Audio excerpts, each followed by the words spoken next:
Hey everyone, hope you guys are all having a great day. Today we're going to be talking a little bit about Bitcoin news and then of course going into what's going on with Bitcoin technicals because there's some important things happening and there's going to be a pretty big move pretty soon. As far as the news is concerned, it's nice and short and sweet. US Bitcoin miners use as much Bitcoin electricity as everyone in Utah.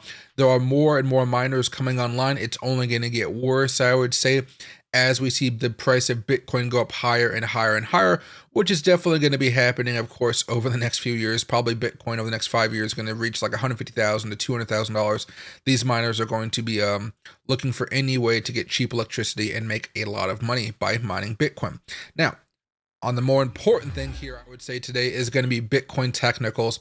This one's pretty interesting because, as you guys might have seen by now, or if you guys were watching the stream last night, we're looking at almost a little bit of an, what would you want to call this? An inverse head and shoulders, I suppose, where we have this right here. And let me turn off my magnet. There we go. A little bit of a shoulder, a little bit of a head, and a little bit of a shoulder right here. And there's a chance that maybe we'll have a breakout above 43,578. And I guess we've already broken out above it, but I would say a sustained breakout with some force behind it. That's what people are really banking on. As I'm watching everything play out right now, if you guys did want to take the opportunity to buy Bitcoin and try to play this move, here are a few different ways you could look at it. The daily charts are all bullish right now. The weekly charts are definitely more mixed, if not bearish, but that's okay for now, just because everything seems to be going more sideways. The 4-hour chart, on the other hand, this is pretty interesting. We're making some lower highs with each little peak that we have, and we're seeing that the 4-hour is actually getting more and more bearish. This has me a little bit more concerned because I believe that would probably bring us back down here close to maybe $42,000 again with a little bit more of a downward move, which might mess up some of those current moves that you guys are seeing in the altcoin market. That's for another day, though, most likely later on tonight. But if you guys are looking to buy, I think you guys will have an opportunity to buy below 42,500, maybe down to 41,800 or so, somewhere down here in the order block. And then from there, we'll have an opportunity for it to rip and go higher. You can see this this golden cross coming here and this death cross actually approaching. We're going to get some mixed signals here pretty soon. But if you guys think that we are going to actually have that breakout, then you guys are going to be buying down here and hoping for a larger move. At this point, I don't like how the move really hasn't happened all that much yet. I would have expected the move would have happened sometime yesterday.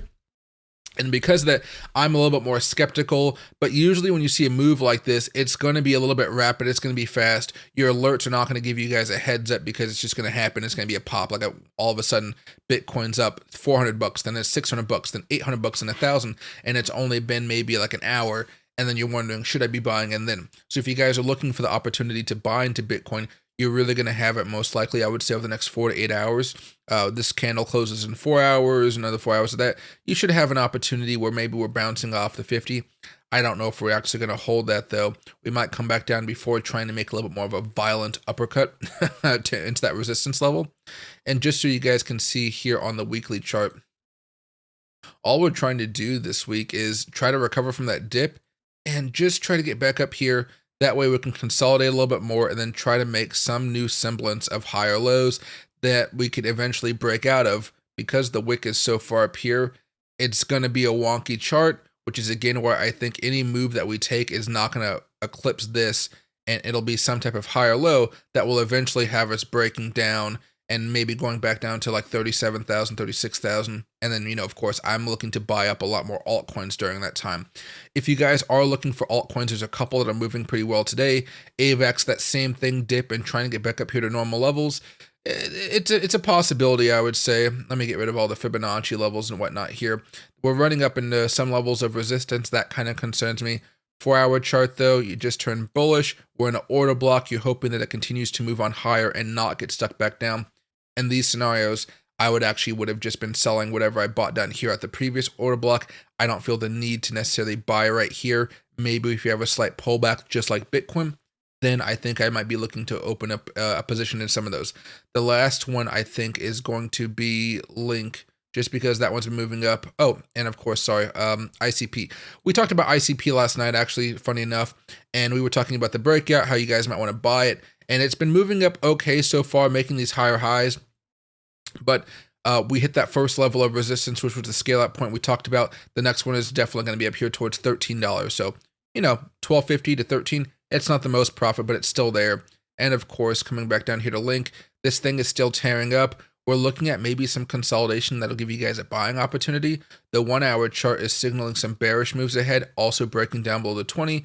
Not the end of the world here, but it should give you guys an opportunity to buy back in and chase this rally. The stop loss should be based off of one of these lows over here. Don't try to go too far down because 18 to 15, that stop loss is not going to make you happy. That's a 16% stop loss. Don't do it. Make it small, make it count. Today's episode is brought to you by BYDeFi, your gateway to crypto trading made simple. Whether you're just starting out or looking for advanced trading options like perpetual contracts and leveraged tokens, BYDeFi has you covered. With unique features like copy trading, you can mirror the strategies of experienced traders and learn as you earn. Plus, with top-notch security measures, you can trade with peace of mind that your account is secure. You can sign up today by clicking my link down in the bio.